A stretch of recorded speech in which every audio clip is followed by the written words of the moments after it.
this is Michelle with the Sassy Ladies again, here with Carrie Johnson, who's going to be our keynote speaker at the Emerging Women in Business Conference in April.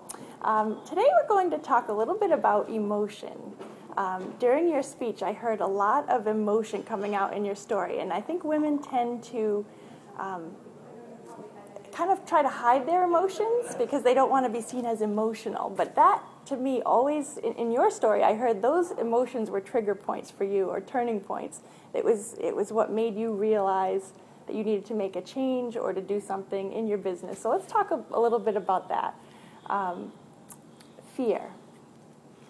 Fear either just stops you in your tracks and you don't go any further, or you bust through it and it propels you forward. There's no, like I said, there's no gray area. There's no, it's do or die. You had a point in your business where you felt fear because your original partners left you alone in the business. Mm-hmm. And tell us a little bit about that $2 magazine.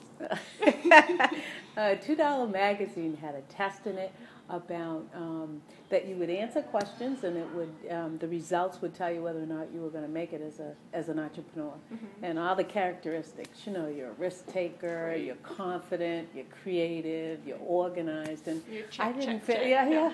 And you're writing the numbers down, and you're either way yes I am or no, and so you add up. That's it. The scale of success. And I flunked because at the time I did not think I had any of those qualities. Yeah. And I think that women a lot, that's what happens. Mm-hmm. And if you think about the things that you do, though, in your family, raising your family, and the things that you have to deal with, you certainly, most of us do have those qualities. Yeah. But it just took me to go through, working through that fear and moving past it to realize that, and do it, just doing it, to realize that I had those qualities, I just never saw them in myself. Mm-hmm. And so those emotions again. Yeah, the emotions. For me, I'm a fiery redhead, so I'll get angry. I got angry when my client was talking to my male business partner about going golf for the weekend, and I didn't golf. And I was like, that's my client. So I decided I was going to learn to golf. It's like those things that motivate you, right? But you thought that through very carefully, though. You were very logical about it. Yeah, and then I decided I was not a golfer, and I decided to learn to surf. So, so you do what you follow your passions, right? I think women tend to now use their intuition more in business and in making business decisions. They follow their gut feeling. And you did this with a partner in choosing a partner and growing your business. Tell us a little bit about that. Well, when you go back to that gut thing, the fact is that we think through things logically, and lots of times there's emotion involved, and there was emotion involved, and that there were my children.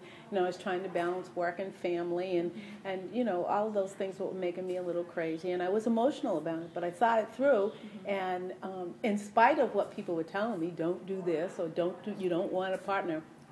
My logical process in my mind said that was the best thing for me to do for my family and for myself, and so that I wouldn't lose my kids in the process of everything, and things would happen. And at the end, I'd be able to stop and smell the roses without worrying about what's going to happen to my business. So there were logical reasons for that, and emotions were definitely involved. Right.